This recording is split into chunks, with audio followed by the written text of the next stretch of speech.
Hello guys, welcome to all of you guys. हमारे लिए NEET JEE UTD Sagar entrance exam की हमारी एक सीरीज चल रही है, ठीक है, जिसमें आपको मोस्ट एक्सपेक्टेड इंपॉर्टेंट क्वेश्चंस आपको MCQ कराए जा रहे हैं, जिसमें हम आपको 2 वीडियो दे चुके हैं, ठीक है, और ये आज हमारी तीसरी वीडियो है। और दोस्तों, हम इसमें इसी टाइप के क्वेश्चन दे रहे हैं जिस टाइप के क्वेश्चंस एग्जाम में आते हैं, ठीक है। तो आपका काम इतना है मेरे भाई कि आपको जिस टाइप के क्वेश्चन प्रोवाइड किए जा रहे हैं, आप उस टाइप के और भी अदर जो क्वेश्चन मिलते हैं तो उनको आप लगाइएगा और कहीं कहीं से क्वेश्चन निकालिएगा और हमें बताइएगा कि सर हमें ये क्वेश्चन कराइए और ये कराइए, ठीक है। तो यदि आप हमारे मेहनत के साथ आप भी मेहनत करेंगे, है ना, कुछ वर्क करेंगे, तो आपके लिए ही फायदा होगा, इसमें आपका ही कुछ बेस्ट जाएगा इसमें, ठीक है। तो दोस्तों, यदि वीडियो हमारी अच्छी लगे, वीडियो में मजा आए, तो वीडियो को दिल से लाइक कीजिएगा और अपने फ्रेंड सर्कल में ज़्यादा से ज़्यादा शेयर कीजिएगा, ठीक है। अभी तक आप नए व्यूअर हैं, अभी तक आपने हमारे चैनल को सब्सक्राइब नहीं किया है, तो प्लीज़ चैनल को सब्सक्राइब कीजिएगा और बेल आइकन को ऑन कर लीजिएगा, ठीक है। तो देख लेते हैं मेरे भाई आज का क्वेश्चन, है ना। तो मेरे भाई हमारा आज का क्वेश्चन है और ये हमारा 21वां क्वेश्चन है। इससे पहले हम 20 क्वेश्चंस आपको प्रोवाइड करा चुके हैं, ठीक है। तो क्वेश्चन नंबर हमारा 20 है, which of the following has intramolecular hydrogen bonding, ठीक है। मीन्स इन जो आपको ये ऑप्शंस दिए हैं, इसमें किस में इंट्रामोलिक्यूलर हाइड्रोजन बॉन्ड है, ठीक है। तो मेरे भाई हाइड्रोजन बॉन्डिंग की टाइप की बात करें तो हाइड्रोजन बॉन्ड 2 टाइप का होता है, ठीक है, जिसमें हमारा पहला होता है इंटर हाइड्रोजन मॉलिक्यूलर बॉन्डिंग, ठीक है, और सेकंड होता है हमारा इंट्रा, ठीक है, इंट्रामोलिक्यूलर हाइड्रोजन बॉन्डिंग। ये 2 टाइप का होता है, ठीक है। ये हमारा फर्स्ट रहा और ये सेकंड रहा। अगर हिंदी में हम बात करें तो अंतर अणुक हाइड्रोजन बंध और अंतरा अणुक हाइड्रोजन बंध। सुन लिया ना क्या बोल रहा हूं मैं? अंतर अणुक हाइड्रोजन बंध और अंतरा अणुक हाइड्रोजन बंध, ठीक है। अब मैं मेरे भाई इंटरमोलिक्यूलर हाइड्रोजन बॉन्डिंग की बात करूं तो क्या होता है, जैसे मान के चलो मेरे भाई ये H2 है, H2O है, ठीक है। अब ये एक ही मॉलिक्यूल है और ये एक ही मॉलिक्यूल के 2 एटम हैं। आपको ये दिख रहे हैं, एक ही मॉलिक्यूल है और एक ही मॉलिक्यूल के ये 2 एटम है, ठीक है। तो मेरे भाई क्या होगा, जब एक ही मॉलिक्यूल के 2 एटम के बीच में कोई बॉन्डिंग होती है तो उसे हम इंटर मॉलिक्यूलर हाइड्रोजन बॉन्डिंग कहते हैं, इंटर मॉलिक्यूलर हाइड्रोजन बॉन्डिंग कहते हैं। लेकिन मेरे भाई जैसे मान लिया मैंने ये OH है और ये हमारा NO2 है, ठीक है, ये 2 मॉलिक्यूल हैं, एक NO2 और एक OH, ठीक है। अब यदि 2 मॉलिक्यूल के बीच में कोई बॉन्डिंग होती है तो उसे हम बोलते हैं इंट्रा। क्या बोलते हैं? इंट्रा, मतलब अंतरा अणुक हाइड्रोजन बंध। समझ गए ना मेरे भाई, ठीक है। अब हम इसमें देख लेते हैं। तो मेरे भाई H2 की बात कर रहा है तो एक H2 तो एक ही मॉलिक्यूल है ना, तो एक ही मॉलिक्यूल में हाइड्रोजन बॉन्डिंग हो रही है, मतलब ये इंटर है, ठीक है। ये भी एक ही मॉलिक्यूल है, इसमें भी इंटर है, ये भी एक ही मॉलिक्यूल है, इसमें भी इंटर है। लेकिन इसने बोला है ऑर्थोनाइट्रोफिनॉल, ऑर्थोनाइट्रोफिनॉल। तो ऑर्थोनाइट्रोफिनॉल क्या होता है मेरे भाई? तो ऑर्थोनाइट्रोफिनॉल होता है ये OH और ऑर्थो पर क्या होता है? नाइट्रो, है ना। तो ये डबल बॉन्ड O और ये डबल बॉन्ड O, ये नाइट्रो, NO2 होता है ना, ठीक है। तो अब आप देखो, ये आपका H है और ये आपका N है, ठीक है। तो इन दोनों में जो बॉन्डिंग होगी वो अलग अलग अणुओं के परमाणुओं के बीच हो रही है, मतलब ये क्या है? इंट्रा, मतलब ये अंतरा अणुक हाइड्रोजन बंध है, ठीक है। मतलब ऑर्थोनाइट्रोफिनॉल हमारा सही आंसर होगा। ऑर्थोनाइट्रोफिनॉल में इंट्रा अणुक होगी, इंट्रा मॉलिक्यूलर होगी, ठीक है। समझ गया ना मेरे भाई? तो इस टाइप से आपको पहचानना है ना मेरे भाई, ठीक है। चलो, है ना, आगे क्वेश्चन पे देख ले, अगले क्वेश्चन पे, है ना। अगला हमारा क्वेश्चन है, which of the following has, थोड़ा सा मिस्टेक हो गया मेरे भाई, थोड़ा सा मिस्टेक हो गया, ठीक है। मैग्नीशियम के दहन से जो उत्पादक बनते हैं वह है, ठीक है। मतलब मैग्नीशियम को यदि वर्ण किया जाए, ठीक है, तो कौन सा प्रोडक्ट बनेगा, ठीक है। इसका कहने का मतलब ये है कि यदि मैग्नीशियम को वर्ण किया जाता है तो विच प्रोड्यूस्ड इज रिड्यूस्ड, है ना, कौन सा प्रोडक्ट बनता है, ठीक है। समझ रहे हो ना, कौन सा प्रोडक्ट बनता है, ठीक है।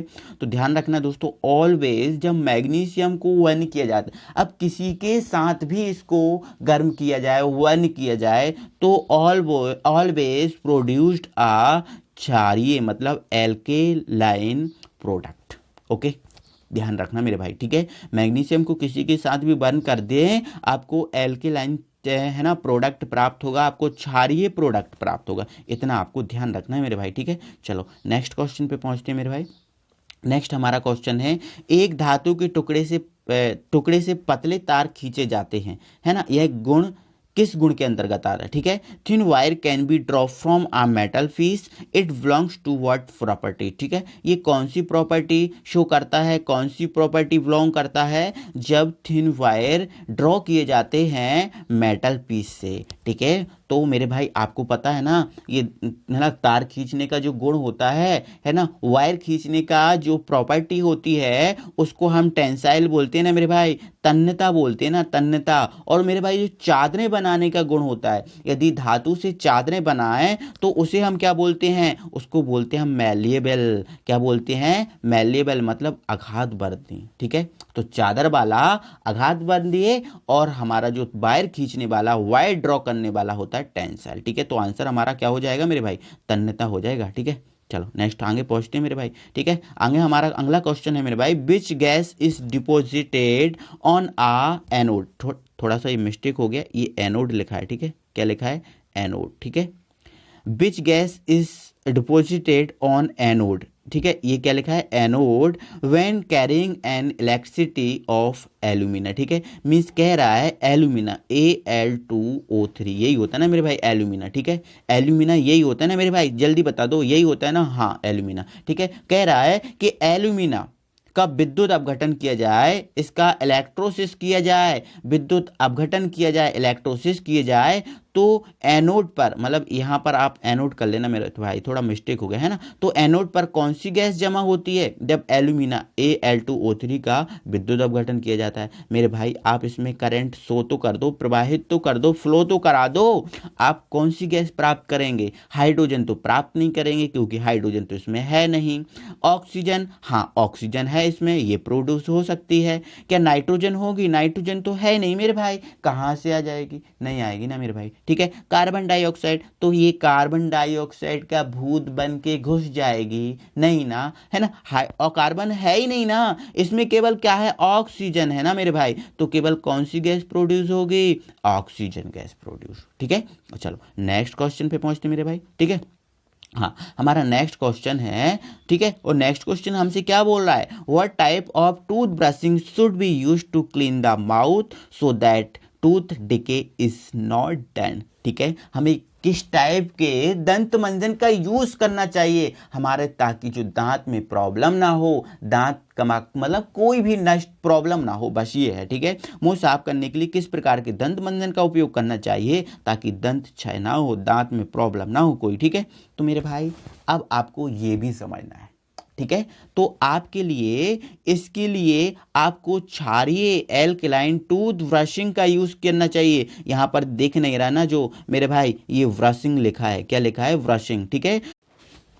हाँ तो मेरे भाई अगला हमारा क्वेश्चन है, how much time in are, मतलब टाइम भी पूछा है, तो देखो किस में पूछा है, आर में पूछा है, घंटे में पूछा है, ठीक है। Would it take to distribute 1 Avogadro number, मतलब एक एवोगैड्रो नंबर के लिए पूछा है इसने, ठीक है, ऑफ व्हीट ग्रेन, मतलब गेहूं के दाने, इफ 10 टू दी पावर 20, मतलब 10 टू दी पावर 20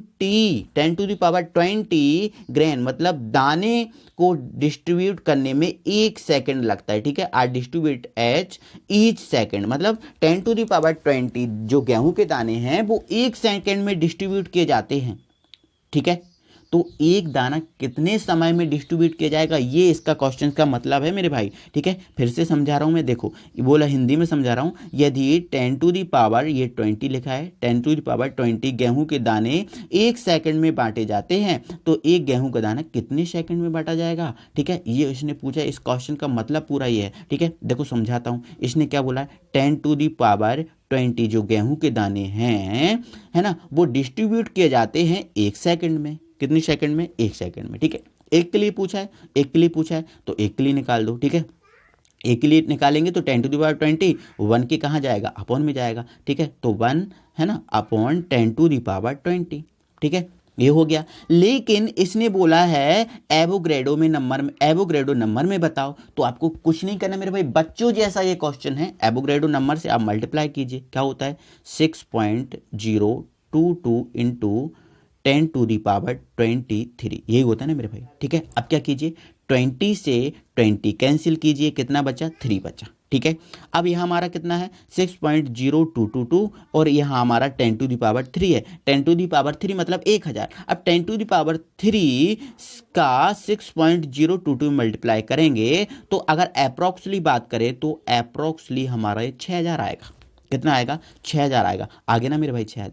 अब ये 6000 जो आया है वो सेकंड में आया है, सेकंड में आया मेरे भाई। लेकिन इसने पूछा कि हमें आर में, भैया भाई आर में चाहिए, हमें घंटे में बताओ। ठीक है, तो आपको करना क्या मेरे भाई, कुछ नहीं करना, सिंपल है। आपको क्या करना है, जो 6000 आया है उसमें इस 3600 से डिवाइड कीजिए। ठीक है, क्योंकि 1 घंटे में 3600 सेकंड होते हैं ना मेरे भाई, है ना, इतना तो सभी को पता होगा यार, है ना।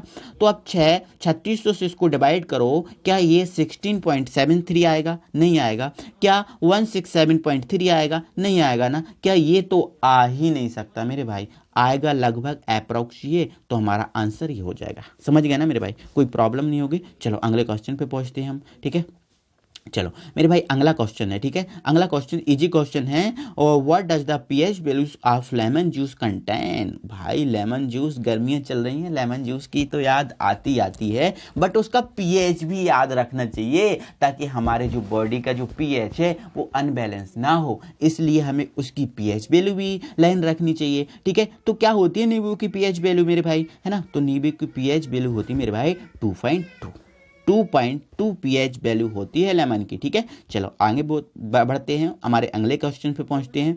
और मेरे भाई अगला क्वेश्चन तो मेरा भाई दमदार क्वेश्चन है, थोड़ा सा दिल थाम के बैठिएगा, है ना, कहीं कोई प्रॉब्लम ना हो जाए। ठीक है, चलो देख लेते हैं, है ना। The shortest wavelength in hydrogen spectrum of Lyman series. ठीक है, उसने बोला है कि जो हाइड्रोजन स्पेक्ट्रम के लिए जो लाइमन सीरीज होती है, इस लाइमन सीरीज की शॉर्टेस्ट वेवलेंथ बताइए हाइड्रोजन स्पेक्ट्रम में लाइमन सीरीज की।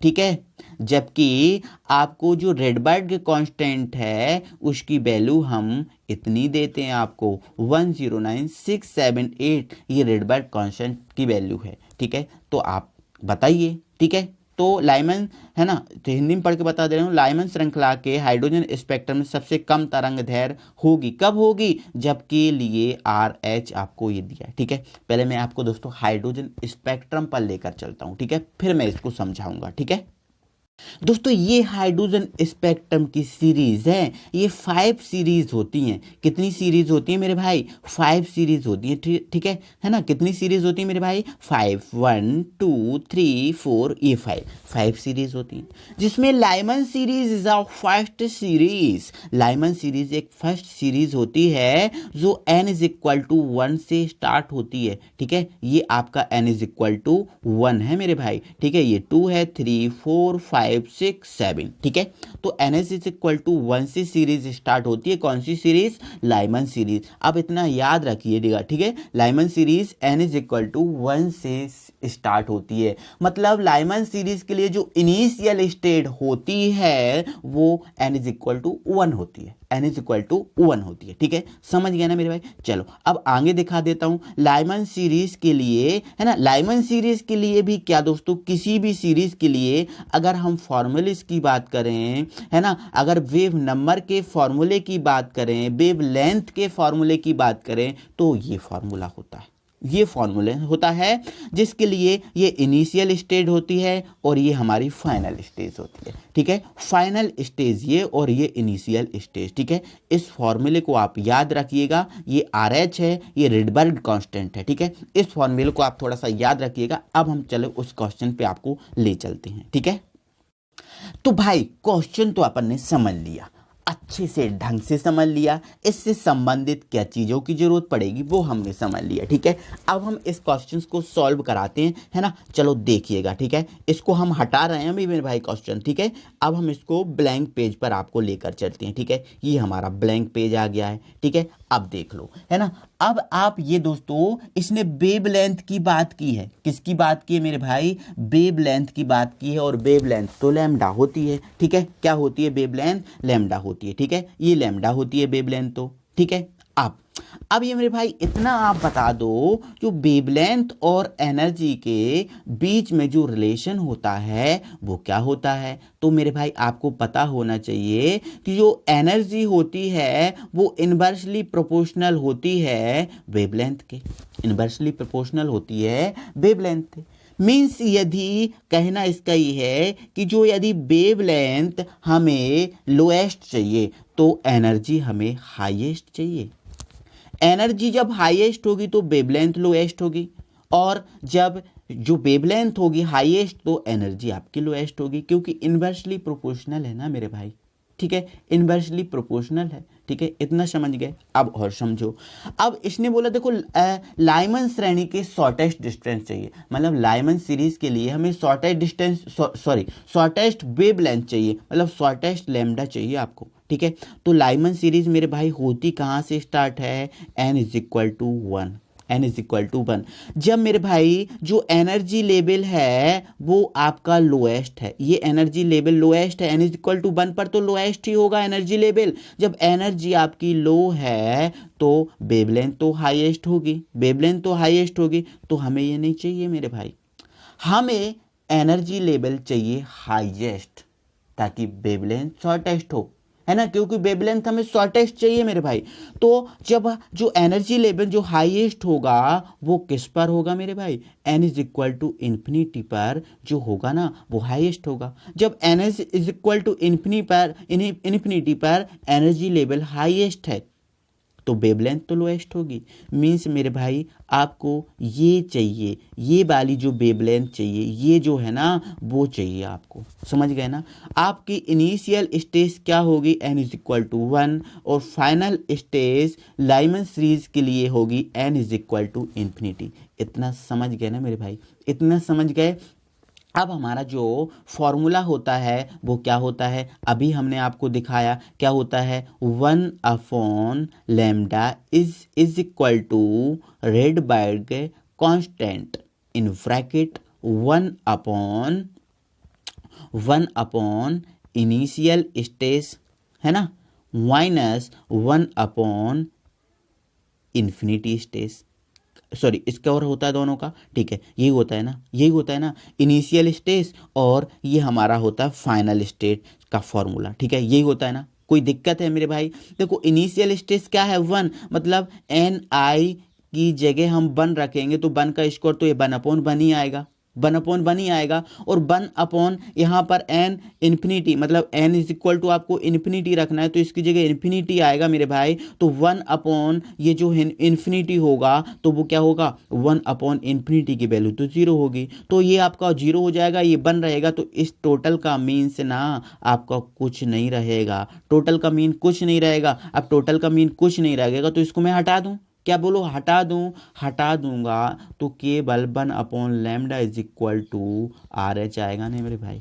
बोलो आएगा? बिल्कुल आएगा, ठीक है। अब 1/λ, अब RH की वैल्यू तो हमें क्वेश्चन में दे के रखी है, क्या दे के रखी है? 109678 ये रखिए ना, ठीक है, जो कि आपकी सेंटीमीटर इनवर्स में है मेरे भाई, सेंटीमीटर इनवर्स में है। अब इसको उल्टा कर दो, इसको ऊपर ले जाओ और इसको नीचे ले जाओ, ठीक है। यहाँ इसके ऊपर में कुछ नहीं बनने, ठीक है। तो ये हमारा क्या हो जाएगा? ये हो जाएगा 109678, जो कि आपका सेंटीमीटर में होगा। लेकिन सेंटीमीटर में नहीं चाहिए मेरे भाई, आंसर इसमें थोड़ा सा मैं बता नहीं पाया, आंसर इसमें एंगस्ट्रॉन्ग में चाहिए। तो एंगस्ट्रॉन्ग में चाहिए तो 10⁻⁻10 से इसको 10⁻⁻10 से इसमें मल्टीप्लाई करेंगे, और फाइनली इसको हम जब फाइनली इसको हम शॉर्ट आउट करेंगे तो 911.7 एंगस्ट्रॉन्ग, मतलब 911.7 एंगस्ट्रॉन्ग के आसपास